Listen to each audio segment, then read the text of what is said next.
ICC Vida. Viviendo en la inmensidad de un Dios amoroso. Bueno, ¿a qué no saben de qué vamos a hablar hoy?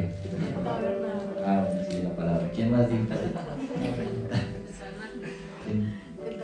Del tabernáculo, ¿sí o no? Bueno, le pedí yo el favor a Katy que hoy pudiéramos, ya creo que es el último día del tema del tabernáculo, pero la verdad para mí ha sido muy, muy especial. He aprendido muchísimas cosas, ahí sí como el pastor alguna vez nos predicaba, solo sé que nada sé. Cuando uno profundiza, estudia la palabra, se da cuenta, o sea, digo yo, uy Dios mío, yo tantos años leyendo la palabra y yo esto no lo sabía, o sea, como que ha sido, como dicen, escudriñar y como meterse en lo profundo a sacar nuevos tesoros, aprender a conocer.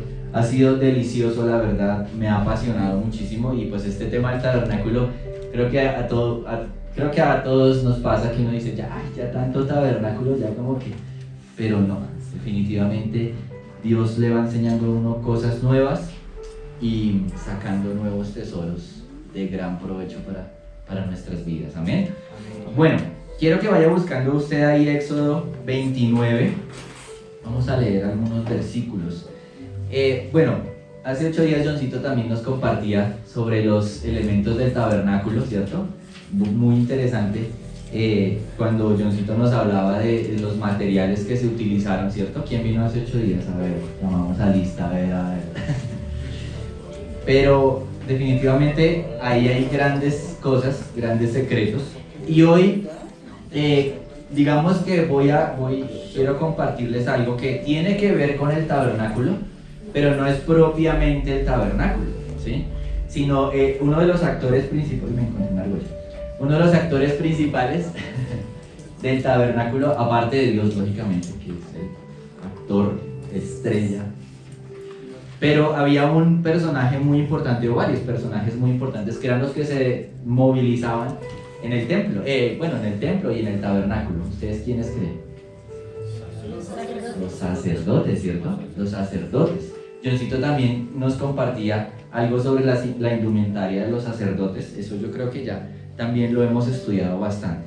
Pero quiero compartirles algunas cosas, como algunos oficios. Bueno, algunos no, la mayoría de los oficios de los sacerdotes, ¿sí? Porque uno, ya sabe que ellos sacrificaban animalitos, pero habían varias tareas que ellos cumplían, ¿listo? Bueno, vamos a leer Éxodo 29, versículo 1. Dice, esto es lo que les harás para consagrarlos. Está hablándole el Señor a Moisés. Para que sean mis sacerdotes. Toma un becerro de la vacada y 2 carneros sin defecto, y panes sin levadura y tortas sin levadura, amasadas con aceite, y hojaldres sin levadura untadas con aceite, las harás de flor de harina de trigo. Bueno, el primer sacerdote que podríamos llamar que fue el primer sacerdote en la Biblia, fue Moisés. Fue el primer sacerdote, el primer sumo sacerdote, podríamos llamarlo como el precursor del sacerdocio, ¿no? Pero pues lógicamente Moisés no iba a permanecer por siempre en la tierra, ¿sí? Iba a fallecer y él debía dejar pues instaurado sus sucesores, ¿sí?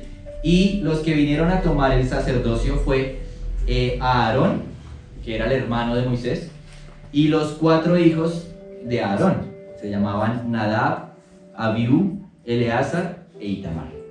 O sea, estos 5 personajes iban a tomar a cargo el tabernáculo cuando Moisés partiera, ¿sí? Entonces el Señor aquí le está diciendo a Moisés cómo consagrarlos, ¿sí? Y hay todo un rito especial que yo la verdad desconocía. Para mí fue nuevo cómo Dios consagró a los sacerdotes. Bueno, ese rito igual se iba a repetir en lo sucesivo cada vez que hubiera sacerdotes nuevos, ¿sí? O sea, lógicamente tampoco a Aarón y sus hijos iban a permanecer siempre, debían ir consagrando sacerdotes. Pero ¿cómo era la ceremonia? ¿Cómo era el rito de la consagración? Eso está ahí en todo Éxodo 29, pero les quiero como que resumir qué es lo que pasaba. Bueno, el Señor le dice, bueno, cuando vayan a consagrar a los sacerdotes, necesitamos 3 animalitos. Un becerro y 2 carneros. ¿Sí? El becerro es un animal, es vacuno, es un animal vacuno, pequeño, de máximo 1 año, se considera que es un becerro. Este animal, bueno, era de los que Dios había determinado que se utilizaran en esta ceremonia, y adicionalmente 2 carneros. Los carneros, estudiando un poquito, son el ganado ovejuno, pero ya mayor de 1 año, cuando ya tienen cachitos, cuernitos. Esos son los carneros, ¿sí? ¿Amén? ¿Vamos bien? Vamos como entrando en carro. Bueno, entonces dice el Señor que para cuando fueran a consagrar a los sacerdotes se necesitaban estos 3 animales. Y con cada uno se hacía un rito en particular. Primero, dice el Señor, tomar primero el becerro, ¿sí? La vaquita pequeña. Y dice el Señor que los sacerdotes debían poner sus manos sobre la cabeza de aquel animal, ¿sí? Ese imponer las manos sobre la cabeza es símbolo de como de identificarse, como de representación, ¿sí? Como de que aquí voy a poner, este animal me va a representar ante Dios. ¿Listo? ¿Sí? ¿Amén? Listo. Entonces dice el Señor, cogen el becerro, toman el becerro, ponen sus manos, todos los sacerdotes, sobre el becerro, y dice que lo degollaban. ¿Listo? Lo degollaban. Y becerro, listo. Becerro, acá lo tengo. Dice, este becerro, tomaban la sangre de aquel becerro y untaban los cuernos del altar. ¿Se acuerdan que también hablábamos de los cuernos del altar del sacrificio? Del altar que estaba a las afueras, en el atrio del tabernáculo. ¿Listo? Ahí tomaban esa sangre, con esa sangre untaban los 4 cuernos del altar. ¿Listo? Y lo que sobrara de esa sangre la derramaban al pie del altar. ¿Listo? La derramaban al pie del altar. ¿Qué más se hacía con aquel animal? Tomaban ya el animal, lo cortaban en partes y le sacaban la grosura, ¿sí? Todo lo de por dentro, los gorditos los sacaban y eso lo quemaban en el altar. ¿Listo? Y el resto del animal lo sacaban fuera del campamento y lo quemaban fuera del campamento. Qué rito tan raro, ¿no? O sea, extraña. ¿Por qué se hacía esto con aquel animal? Porque ese animal moría por el pecado de los sacerdotes. O sea, ese era el sacrificio de expiación. Por eso el animal se quemaba fuera del tabernáculo, fuera del campamento inclusive, porque representaba el pecado. Era una ofrenda de expiación, ¿sí? Y ahí vemos también símbolo del Señor Jesús. O sea, es que en todo el tabernáculo y en toda la palabra vemos símbolos, vemos señales de lo que el Señor Jesús cumplió. Porque el Señor Jesús murió fuera de Jerusalén. ¿Sí? O sea, aquí hasta estos actos eran proféticos, mostrándonos siempre, señalándonos al Señor Jesús. ¿Listo? ¿Vamos bien? Pero así ojos como... Bueno, listo. El Señor ahora les dice, listo, ya hicieron este sacrificio con este becerro, ahora tomen un carnero. Tomen un carnero. ¿Listo? Tomen el carnero y lo mismo, tenían que poner sus manos sobre aquel animal. Lo mismo. Lo mataban y esta sangre la rociaban sobre el altar. ¿Sí? Toda la sangre la rociaban. Esta no era como la anterior, que la ponían en los cuernitos del altar, sino que tomaban la sangre y la rociaban. Cortaban luego el carnero y lo quemaban completico en el altar. ¿Listo? Este rito era holocausto. En algunas partes encontré que era la ofrenda por la culpa. Me pareció curioso eso, ¿sí? Porque lo entendía también lo que ocurre con nosotros, ¿no? En el primero nosotros vamos al Señor Jesús, confesamos nuestros pecados, ¿cierto? Nos arrepentimos, ¿sí? Pero a veces después de haber hecho esto, queda la culpa, ¿no? Ay, pero ¿será que Dios me perdonó? Ay, pero es que yo fui tan malo. Y queda esa culpa. Alguna vez escuchaba una historia de un niño que era bastante travieso, y su papá ya estaba desesperado con las travesuras de este chico. Ya estaba cansado. Entonces llega y lo llama un día, le dice: voy a hacer algo contigo. Cada vez que tú hagas algo malo, voy a poner una puntilla en la puerta de mi habitación. Entonces, claro, el chico no le importó, siguió portándose mal, y cada vez que hacía algo, el papá ponía una puntilla. ¿Listo? Pasado un tiempo, el hombre llama a su hijo y le dice: ven, quiero mostrarte la puerta. Claro, estaba llenita, llena de puntillas. Y esto conmovió tanto al niño, o sea, lo hizo como caer en cuenta de su maldad, como de su travesura, y lloró. Y le dice: papá, quiero cambiar. Entonces le dijo: muy bien, hijo, vamos a hacer algo. Cada vez que hagas algo bueno, voy a quitarle la puntilla. Y esto fue un reto para el chico. Entonces empezó a cambiar y a comportarse de la mejor manera. Y llegó el día en que el chico va donde el papá y le dice: ya, creo que ya, ¿puedo ver la puerta? Y le dijo: sí. Y entonces entra y ya no había ninguna puntilla. Y feliz, el padre le dice: muy bien. Pero el niño volvió a llorar. Le dice: ¿por qué lloras? Si ya no hay ninguna puntilla. Dice: sí, papá, pero es que quedaron los huecos. Quedaron los huecos. Y a veces eso nos pasa. Como que queda la culpa. Como que queda ahí: uy, Dios mío. Pero aquí el Señor dice que este primer carnero era por la culpa.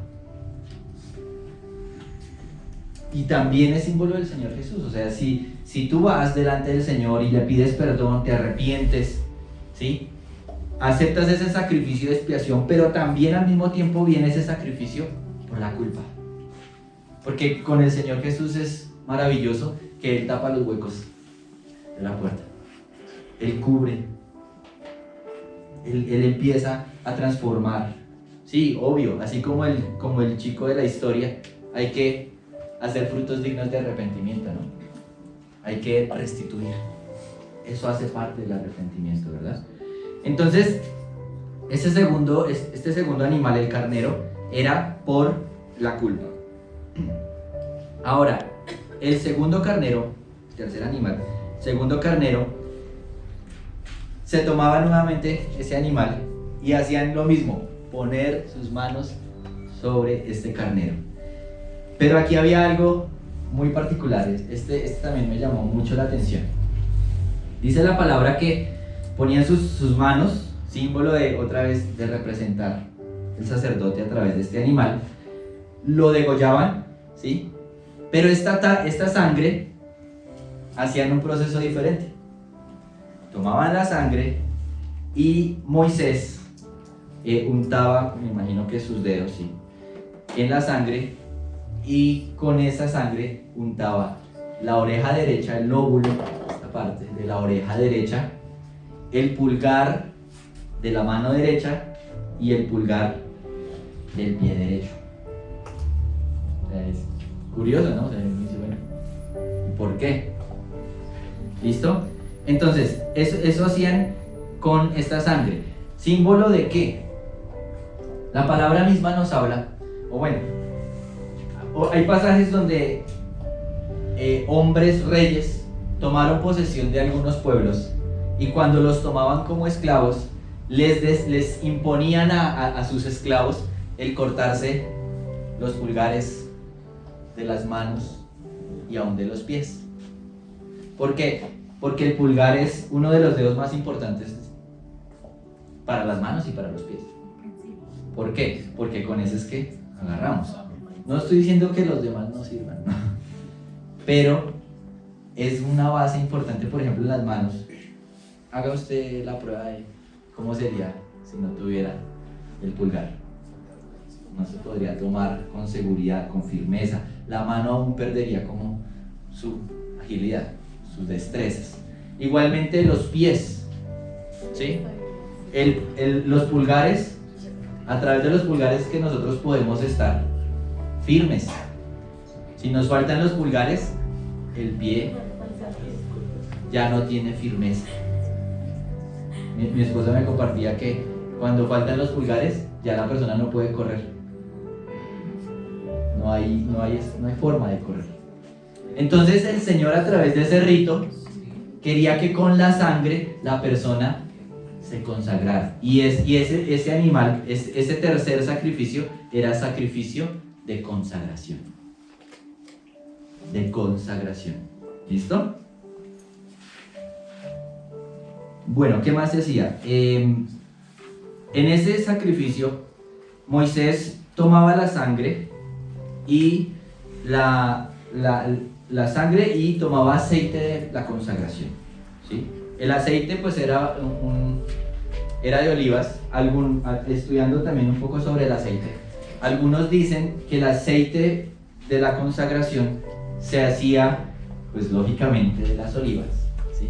Pero que se apretaba la oliva y salía una gotica de aceite, ¿no? Bueno, yo me imagino que era como un limón, no conozco una oliva en persona.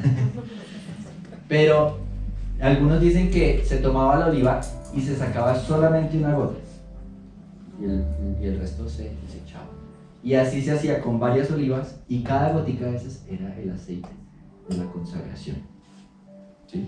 Era la primera gotica que saliera, esa era la gotica para el aceite de la consagración. Entonces Moisés tomaba la sangre, tomaba el aceite y rociaba a Aarón y a sus hijos, ¿sí? Se olvidaba yo que antes de estos sacrificios, Dios ya le había dicho a los sacerdotes que se pusieran sus vestimentas sacerdotales, ¿sí? Lo que Johncito nos compartía hace 8 días, ¿sí? ¿Recuerdan la vestimenta del sumo sacerdote? ¿Sí? La túnica, el efod, ¿sí? La tiara o diadema, el pectoral, todas estas cosas ya las tenían puestas. Entonces cuando ya estaban vestidos, el sumo sacerdote vestía este traje, los sacerdotes vestían unas túnicas y como una faja, como un cinturón. ¿Listo? Y eso, vestidos así, era que Moisés rociaba sangre, la sangre del tercer animal, la del segundo carnero, y el aceite. ¿Listo? De este animal se tomaba la grosura, la cola y la espaldilla derecha y los riñones, y esto se quemaba en el altar. ¿Listo? ¿Amén? ¿Vamos bien? ¿Sí? ¿Bien? ¿Carlitos va a decir algo? Listo. Luego dice que Moisés tomaba tortas, panes, los ponía en un canastillo y se los entregaba a los sacerdotes. Y ellos debían mecerlo ante Dios. La famosa ofrenda mecida, ¿sí? Bueno, desconozco cómo era la mesa, o sea, también hablamos con mi esposa. ¿Cómo sería mecer? O sea, pues uno piensa que de pronto así, o también puede ser así, ¿no? No lo sé. No sé si era, yo me imagino que era como hacia adelante, como en ofrenda, como en ofrenda. ¿Alzarlo así? Ah, bueno, sí, también. ¿sí? Entonces ellos debían tomar estos elementos en una canasta y mecerlos, la famosa ofrenda mecida para el Señor. ¿Listo? También no solamente eran los panes y las tortas, sino que también del animal tomaban el pecho del animal, del carnero, y también lo mecían ante Dios. ¿Listo? Como les digo, era una ofrenda de consagración. ¿Listo? Y estos elementos que se mecían, esos eran para los sacerdotes. Cuando se hacía esto, ellos se sentaban y se los comían. ¿Listo? Bueno, también me parecía interesante que el pecho del animal, yo pensaba que todo se asaba. No, el pecho del animal se cocía, o sea, se hervía en agua, según entiendo. Entonces ellos se comían este animal. ¿Listo? ¿Amén? Amén. Lo que sobraba no se dejaba para el siguiente día, se quemaba completamente. ¿Listo? Bueno, hasta ahí, ¿cómo les ha parecido? Chévere, ¿sí? Pues no tan chévere. Resulta que sí, claro, o sea, pues a mí se me hace muy extraño todo esto. O sea, cosas que, bueno, ¿y Dios por qué mandó esto? Pero eso no es la tapa. La tapa de esto es que esto se hacía 7 veces, 7 días. 7 días. O sea, esto que acabamos de hablar, pasémoslo, digamos, a nuestra época. Lo hacían el lunes, el martes otra vez, el miércoles otra vez. ¿Sí? Sí, serían como 7 becerros y 14 carneros, ¿no? Todos los 7 días debían hacer el mismo proceso. Y eso era para consagrar a los sacerdotes. Yo me imaginaba, bueno, ¿cómo sería usted? Fuéramos un sacerdote. El primer día uno como que, wow, ¿cierto? El segundo, bueno, pues, sí. Ay, ¿verdad que faltó? Ay, faltó esto. Ay, acuérdese que toca aplicarse la sangre en la orejita. ¿Sí? Y así. El tercero ya usted como que, bueno, ya, sí, listo. El cuarto, el quinto, el séptimo usted dice, no, ya, sí, sigue esto, ¿cierto? Qué interesante el proceso de consagración de un sacerdote. Me parece tremendo. ¿Por qué me parece tremendo? Porque yo lo pensaba así. A veces conocemos al Señor, ¿no? Y uno emocionado y dice, mi vida para Cristo. Todo lo que soy, mi familia, mi trabajo, todo se lo entrego al Señor. Amén, ¿cierto? Y uno todo emocionado y se consagra, ¿cierto? Pero en la primera consagración que uno hace, digámoslo así, falla, ¿cierto? ¿Y qué es lo que normalmente uno hace? No, yo no sirvo para Dios. Dios, ¿para qué me llamaste? No puedo con esto. En tu ministerio, en tu santidad para Dios.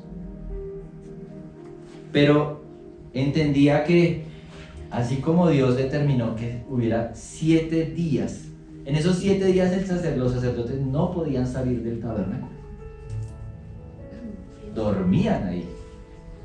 Yo pensaba, ¿será que ponían como una carpita? Me imagino yo. Dormían porque era el desierto, ¿no? O sea, el tabernáculo era la intemperie, en el desierto. ¿Sí? Entonces yo creo que llevaron allá su camping arrunchados los 5. No podían, y dice la palabra, si salían del tabernáculo, morían. Es más, Moisés les dice, ojo, no vayan a salir, porque si ustedes salen, están en proceso de consagración, y si salen, pueden morir. Tremendo. Y entonces yo lo pensaba, ¿cuánto nos debe costar la consagración a nosotros? La consagración no es fácil. A veces pensamos, como decían anteriormente las mamás, soplar y hacer botella. Ya me consagré. No. La consagración al Señor es un proceso. Es un día a día. Johncito hace 8 días nos compartía que la madera más utilizada en la construcción del tabernáculo era la madera de acacia. Y esa es de las peores maderas para trabajar. O sea, uno dice, Señor, ¿por qué no pusiste otra madera? Creo que el cedro se trabaja mejor. También es dura, es buena calidad. Pero la acacia es un palo torcido. Y tiene muchos nudos. Muchos nudos. Adicionalmente, cuando está el arbolito de acacia, tiene muchas espinas. Entonces no es fácil trabajar la acacia. Nada fácil. Y Dios dice, en esa madera me hacen el arca, me hacen el altar del incienso, el altar de bronce, la mesa, las columnas. En esa madera. Uy, Señor, ¿en esa madera? Sí, en esa madera. Pero tiene muchos nudos, es muy torcida esa madera. Porque es símbolo de tu naturaleza, de mi naturaleza. ¿Yo soy torcido?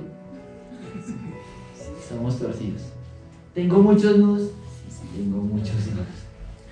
¿Soy fácil de trabajar? Nada fácil. Pero esto es un trabajo que cada uno de nosotros debemos hacer. El pastor nos compartía que está trabajando en su carácter, ¿no? ¿Cierto? Cada uno de nosotros debemos hacerlo. Donde uno está caminando en el Señor y se da cuenta que sale uno de esos nudos horribles de nuestra madera. Y hay que empezar a tallarlo ahí. ¿Sí? No sé mucho tampoco de carpintería, pero he visto que tienen un cepillo, ¿cierto? Y a veces me imagino que el carpintero no es que ya la primera y salió. No. Sigue todavía. Y así nos toca a cada uno de nosotros trabajar sobre nuestra vida. Y ese es el problema a veces como creyentes, que llegamos a cierto nivel y decimos, ya, listo, ya no fumo, no tomo, ya, eso ya salió. El proceso no ha parado. Hay que seguir, porque la consagración son 7 días, símbolo de plenitud, ¿no? Símbolo de totalidad. Yo creo que hasta cuando ya tengamos por allá viejitos,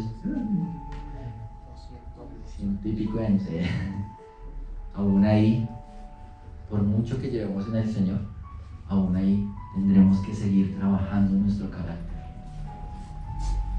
porque el Señor Jesús nos dio una medida demasiado alta. ¿Amén? ¿Listo? ¿Vamos bien? Sí, bueno. Listo. Eso fue muy importante. Me pareció tremenda enseñanza. Bueno, algo que también me parecía interesante, que compartía con mi esposa también, es, hay una parte, no busqué el versículo, después se los debo. Dice que el sacerdote no podía ser físicamente imperfecto. No le podía faltar una parte, no podía ser enanito, ¿sí? Que le faltara medio dedito, no. O sea, tenía que ser físicamente completo y perfecto. El sacerdote. Cuando yo leía eso, les digo la verdad, yo juzgué a Dios. Porque yo dije, Dios, pero es que eso es como ser injusto, o sea, como discriminar. ¿Sí? Ay, porque usted le faltó un pedacito de oreja, no puede ser sacerdote. Y bueno, igual yo decía, bueno, pues Dios sabrá por qué, pero pues no estoy de acuerdo, Señor, no estoy de acuerdo. Pero Dios me reveló, o sea, ha sido maravilloso este estudio del tabernáculo. Y entendía que el Señor más que, o sea, uno lo ve como que está rechazando al imperfecto, digamos así. No, esa no es la razón. La razón es que como el sacerdote es prototipo de Cristo, Dios tomó a su Hijo unigénito perfecto. Jesucristo fue perfecto, no le faltó nada, ni física, ni en su interior, ni en su santidad. Jesús era perfecto, fue perfecto, porque el Señor no da algo imperfecto. ¿Me hago entender? Por eso el Señor dice que a él les agrada cuando le ofrecían a ovejas de pronto perniquebradas, incompletas. ¿Por qué? Porque Él sabía que le iba a dar lo mejor, le iba a dar lo perfecto, y por eso el sacerdote tenía que ser perfecto, símbolo de que Cristo era o fue y es perfecto. Qué gran cosa. Y es lo que Dios también nos está diciendo, ¿no? Un pasaje que dice: sed pues perfectos como vuestro Padre Celestial. Y es la medida, el nivel que Dios a cada uno de nosotros nos exige, ¿no? Bueno, ¿qué más? Bueno, los sacerdotes, esto también me pareció muy interesante. Los sacerdotes tenían pues varias actividades. Primero, ellos debían ofrecer diariamente 2 sacrificios, 2 corderos, 2 ovejitas, una en la mañana y la otra en la tarde. Todos los santos días, todos los días. Póngase usted en el papel de un sacerdote. Debe ser cansado. Debe ser agotador, ¿no? 14 animales. Todos los días. Todos los días. O sea, en el tabernáculo y en el templo de Salomón y en el templo luego de Esdras, llamémoslo así, o de Nehemías. Aparte de los 7 días. Sí, claro. O sea, esto que hablamos fue solamente el proceso de consagración. ¿Sí? Pero, o sea, como quien dice, ahí firmaron contrato y de ahí para adelante su tarea era todos los días matar, sacrificar 2 animalitos, uno en la mañana y el otro en la tarde. 672. Todos los días, 365 días del año, bueno, en fin, todos los días. No podía faltar ese sacrificio. ¿Se imagina usted como sacerdote? Fuerte, ¿no? Fuerte, todos los días. Y debía sacrificarlo con tortas y con vino. Tortas y vino. O sea, aparte de que todos los días debían sacrificar esos animales, también estar exactamente cocinando los panecitos, las torticas. Y eso tenía su proceso. O sea, tampoco era que, ay, traiga ya la panadería. No, los sacerdotes mismos tenían que preparar las tortas, los panes, ¿listo? Y hacer algo que se llama la libación, que era vino, ¿sí? Y que era derramar vino para el Señor. Según creo eran medio litro de vino el que se derramaba. Todos los días, o sea, sacrificaban en la mañana la ovejita, el vino y los panes. Y en la tarde otra vez. Hoy Señor, no sé, imagino que por ahí a las 6 de la tarde, ¿no? Sería el proceso de...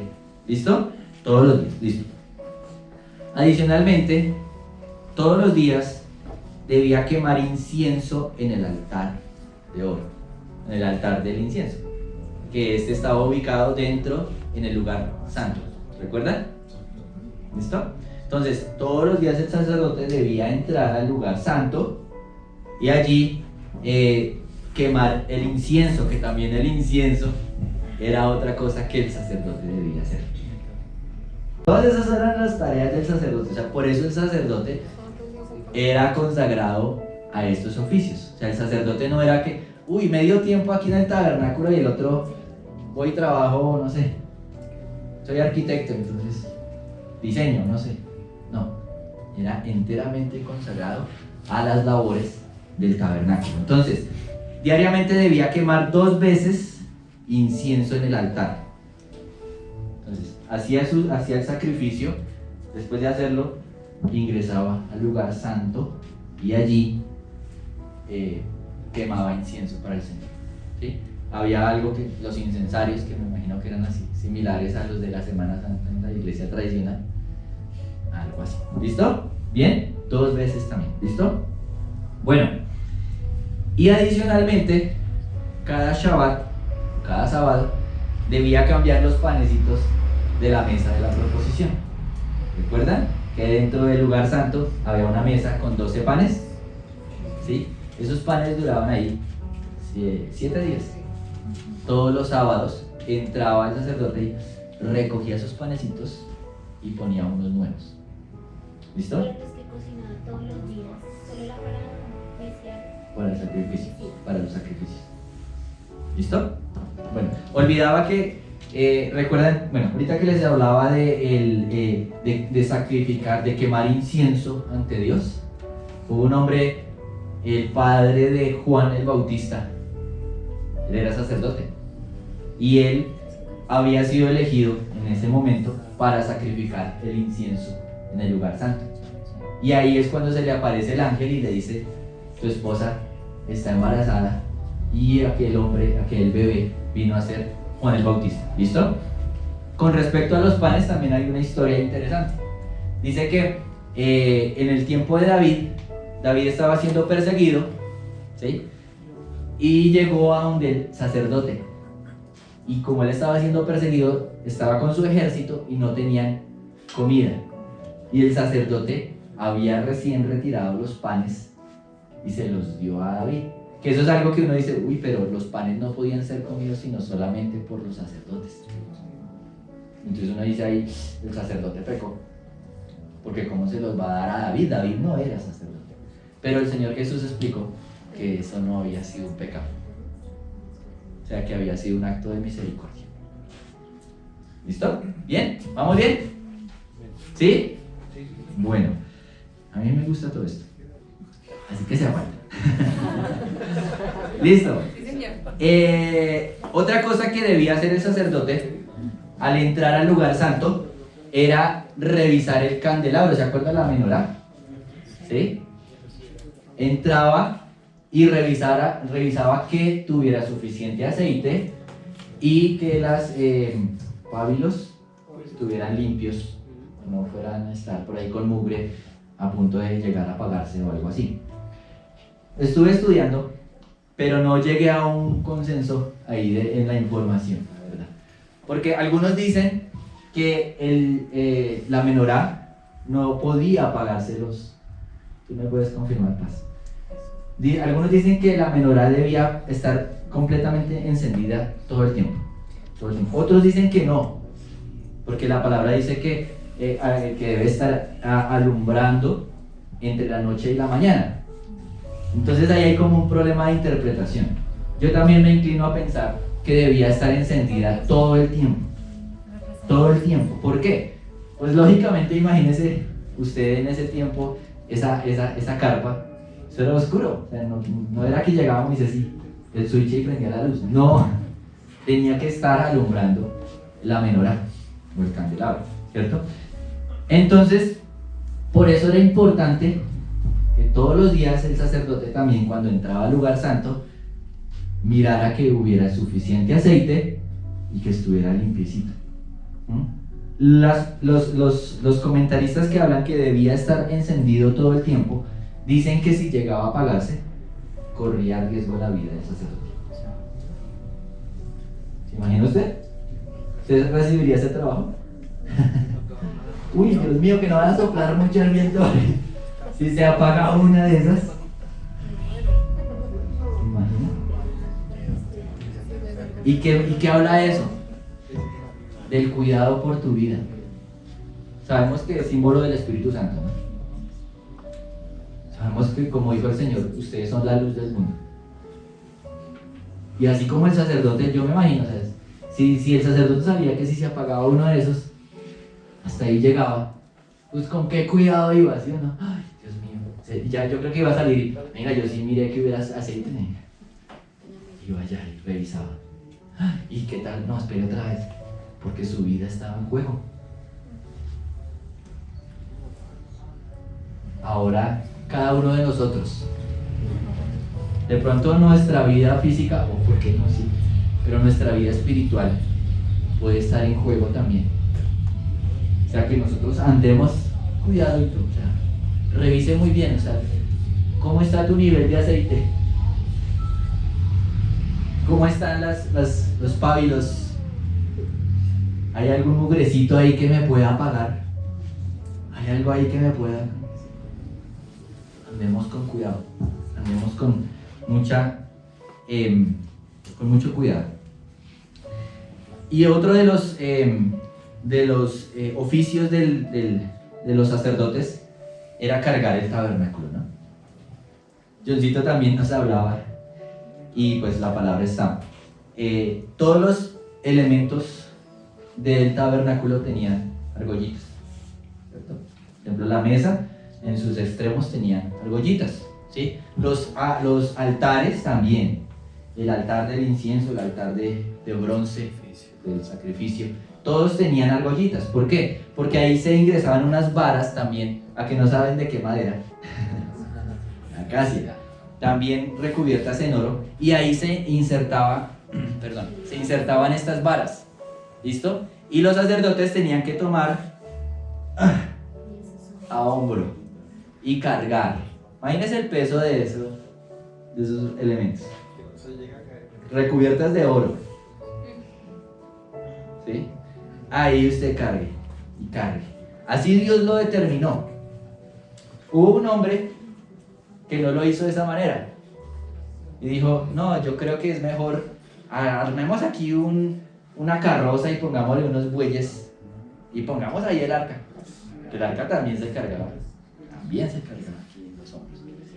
Y este hombre dijo: no, pongamos una carreta, unos bueyes, pongamos ahí el arca, y ahí, fácil, cómodo. Que fue lo que nos hablaba el pastor, creo que el domingo pasado.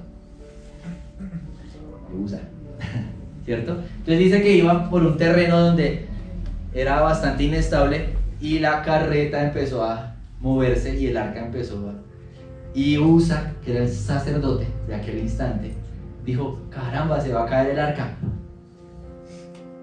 Y puso su mano para que no se cayera el arca.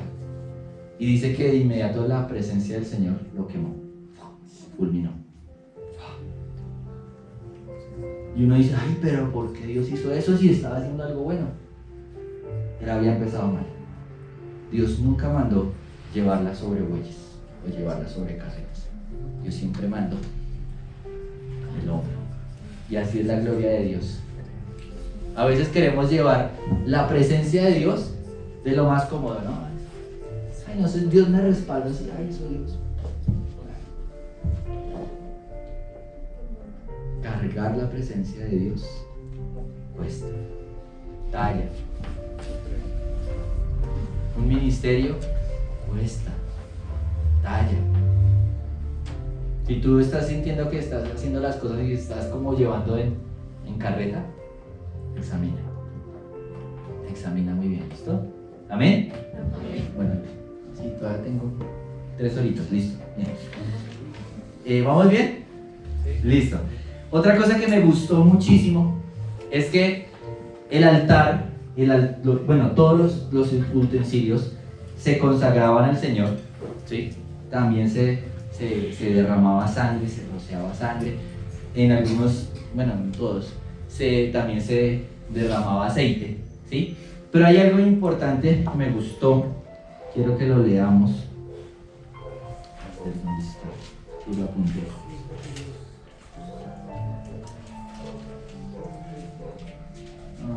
No lo apunté. Ah, sí, Éxodo 29:36. Esto me pareció impresionante. Éxodo 29:36 dice: cada día ofrecerás el becerro del sacrificio por el pecado para las expiaciones y purificarás el altar. Está hablando del altar de bronce, el altar de los sacrificios. Purificarás el altar cuando hagas expiación por él y lo ungirás para santificarlo. Por 7 días harás expiación sobre el altar y lo santificarás. Y será un altar santísimo. Cualquiera cosa que tocar el altar será santificada. O sea, ¿se imagina usted que de tanto que se hizo el proceso sobre un elemento, digámoslo así. Dios dice, ese lugar o ese elemento es santísimo. O sea, es sagradísimo. A tal punto que lo que llegue a tocar eso, también queda santo. ¿Cierto? Uy, chévere. Y me acordaba de algo. Dios traía a mi mente algo. ¿Recuerdan allá en el libro de Hechos? Cuando Pedro, dice que Pedro estaba ministrando, que aún su sombra pasaba y ponían los enfermos en la calle y la sombra cuando pasaba tocaba a los enfermos, o sea, Pedro no los tocaba, era su sombra y quedaban sanos. Y dice que le ponían paños sobre el cuerpo de Pedro y luego llevaban esos paños allá donde los endemoniados y se los ponían y eran libres y los enfermos sanos. Y yo decía, en ese momento Pedro era como un altar. Era tan santo, o sea, estaba tan revestido de la santidad de Dios, que así como el altar, ¿sí? Si algo tocaba el altar, ya, era santo. Así ocurría con Pedro. Era la santidad que Dios había puesto en Pedro, que lo que tocara su cuerpo quedaba santificado. Y eso me llevaba también a pensar, yo mucho tiempo de mi vida cristiana, como yo creo que muchos de mis hermanos, hemos orado, Señor, dame la unción para liberar, ¿cierto? Para sacar demonios, para sanar, para hacer milagros, ¿sí? Como que uno anhela ver eso, ¿cierto? Y uno dice, Señor, dame la unción, dame la unción. Y uno espera, Señor, que llegue el Espíritu Santo y se posesione dentro de uno y uno salga así, ya, y Dios toque. Pero con esto entendía otra cosa. No debo yo estar esperando que, sí, obvio, el Espíritu Santo es el que nos utiliza. Pero el proceso no es, ven tú a mí para que yo tenga el poder y... No. El proceso es, Señor, debo santificarme tanto en tu presencia. Debo estar tan santo, tan íntegro, tan puro, que así como lo que ocurría con el altar, que lo que toque el altar queda santificado, así también Dios puede hacer a través de nosotros. O sea que el asunto no es que tanta unción, tanto poder haya en ti. No, el asunto es que tanta santidad hay en nosotros. Que tanto estamos en la presencia de Dios. Porque el altar se santificaba era a punta de tanto rociar sangre, de tantos sacrificios, de tanto ungirlo con aceite, que el altar quedaba santo y lo que tocaba el altar se santificaba. Así mismo tú y yo. Tantos sacrificios hay en nuestra vida, que tanto expuesto en la presencia de Dios, que tanto estoy ahí con Él, que su santidad se empieza a pegárseme, que su gloria empieza a pegárseme. Y llegará el día en que, sin orgullo obvio, pero será tanto que he estado en su presencia que aún yo podré ser canal para santificar y bendecir a otros. Amén. Listo. Quiero que finalicemos. Ya vamos a finalizar. Apocalipsis 5:10, por favor.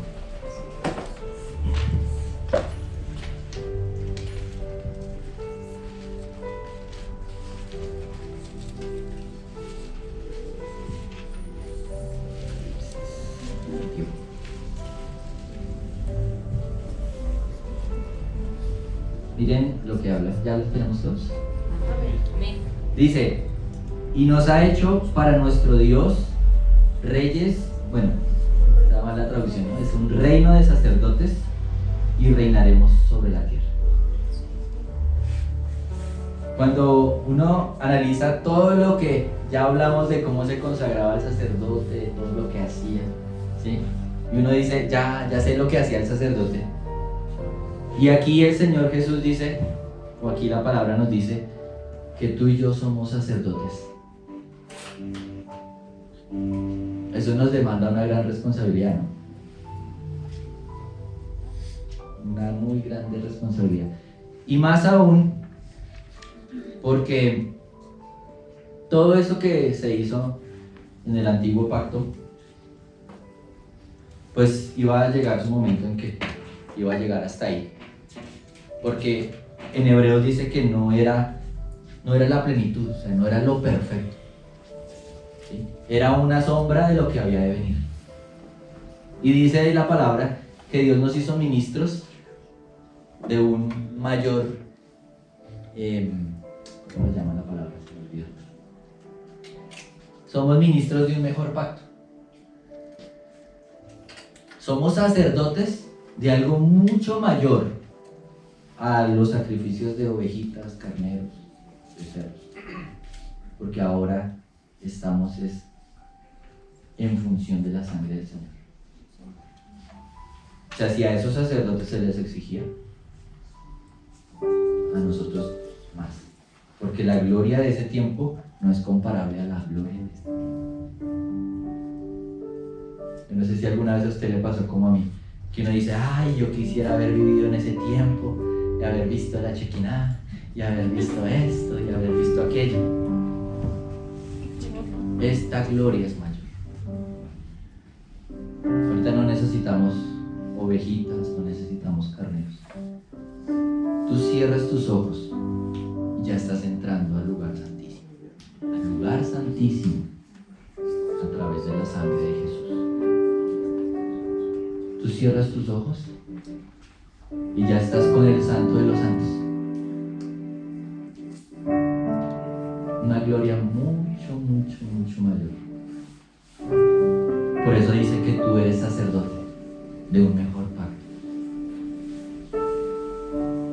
Y eso es esperanzador, eso es motivo de gozo, pero también de responsabilidad. ¿Cómo estás andando tú como sacerdote? ¿Cómo estás cumpliendo tu oficio, tu responsabilidad sacerdotal ante Dios? No te digo tú, pero también me incluyo a ella, cada uno de nosotros. Es una responsabilidad grande. Amén. Cierra tus ojitos, ponte en pie.